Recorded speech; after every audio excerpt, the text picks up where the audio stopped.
যারা বাইরে রয়েছেন বা যারা পরিযায়ী শ্রমিক অথবা যারা বাইরের চাকরির ক্ষেত্রে গিয়েছেন বা কোম্পানিতে কাজ করেন, তারা কিভাবে এই এসআইআর ফর্মটি ফিল আপ করবেন, তাদেরকে একটি কাজ করতে হবে। সেটা হচ্ছে এখানে সাম্প্রতিক ফটো লাগাতে হবে। এই জন্য মোবাইলে হোয়াটসঅ্যাপে তাদেরকে একটি ওখান থেকে বাড়িতে অর্থাৎ নিজের বাবা মাকে একটি ছবি পাঠাতে হবে। তারপর বাবা মা সেই ছবিটিকে কম্পিউটার থেকে পাসপোর্ট সাইজ আকারে বের করবেন, তারপর এখানে সেটে দেবেন। তাছাড়া এইগুলোকে যেভাবে ফর্ম ফিল আপ করতে হবে আগের ভিডিওতে দেওয়া রয়েছে, আপনারা এগুলো দেখে নেবেন। নিচের দিকে একটি কাজ করতে হবে। আপনি তো বাইরে রয়েছেন, আপনি বাইরে কাজ করছেন বা চাকরি করছেন, সেক্ষেত্রে আপনি তো বাড়িতে নেই, তাহলে সিগনেচার বা সইটা কে করবে? সইটা করবে আপনার বাবা অথবা মা অথবা বড় ভাই বা বড় দাদা, যদি কেউ থাকে তাহলে এখানে সই করে দেবেন। যদি সই না জানেন তাহলে বাম হাতের বুড়ো আঙুলের ছাপ এখানে বসিয়ে দেবেন।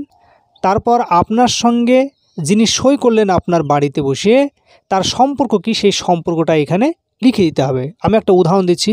ধরুন আমার ছেলে বাইরে রয়েছে, তিনি বাড়িতে নেই, সেক্ষেত্রে কি করব? আমি তার বাবা, তাহলে আমি সই করে দেবো। এখানে আমি সই করে দিলাম। উদাহরণস্বরূপ আমি একটা সই করে দিলাম। সইটাতে কার নাম লেখা থাকবে?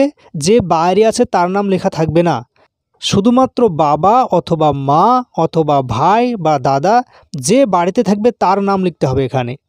তারপর কি লিখবেন? আমার ছেলে তো বাইরে রয়েছে, তাহলে আমার সঙ্গে আমার ছেলের সম্পর্ক কি? আমি হচ্ছে পিতা, তাহলে এখানে লিখব পিতা বা বাবা। যদি মায়ের সই করে তাহলে লিখতে হবে মাতা, যদি ভাই সই করে তাহলে লিখতে হবে ভাই, দাদা সই করলে লিখতে হবে দাদা। তারপর এইভাবে একটি ব্র্যাকেট দিবেন। তারপর এইখানে আপনাকে তারিখ বসাতে হবে। যেই দিন আপনি ফর্মটা ফিল আপ করছেন সেই দিন তারিখটা বসাতে হবে। ধরো আমি উদাহরণস্বরূপ 05/11/2025 এইভাবে একটি তারিখ দিবেন। বাকি ফর্ম ফিল আপের নিয়মগুলো আগের ভিডিওতে দেওয়া রয়েছে, আপনারা দেখে নেবেন।